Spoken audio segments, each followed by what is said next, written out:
Alright, here's the script. Hey everyone, welcome back to RoamTips.com. Today we're tackling a super common issue, how to give Reddit access to your photos on your iPhone. It's easier than you think, so let's dive in.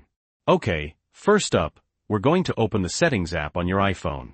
Once you're there, scroll all the way down until you see the list of your apps. Tap on that. Now keep scrolling until you spot the Reddit app. Found it? Great, click into it. At the top of the screen, you should see an option that says Photos. Tap on that. Now you'll see two options, None, Limited Access or Full Access. For this example, we're going to choose Full Access. You'll get a prompt asking you to confirm. Just tap Allow Full Access. And that's it. Next time you try to upload a photo to Reddit, it should work perfectly.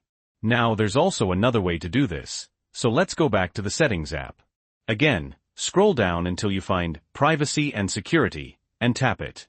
Then, scroll down just a little bit until you find Photos, and tap that. Here, you'll see a list of all the apps that have requested access to your photo library. Find Reddit on the list and tap on it. Again, you'll see the None, Limited Access or Full Access options. Choose Full Access, and confirm with Allow Full Access when the prompt appears. That's it. Now, Reddit should have no problem accessing your photos. Two simple ways to make sure you can share all those amazing memes and pictures. If you found this video helpful, please give it a thumbs up. It really helps the channel. And if you have any questions or comments, leave them down below. I try to answer as many as I can. Don't forget to subscribe for more helpful tips and tricks. All the links mentioned are in the description below. Thanks for watching.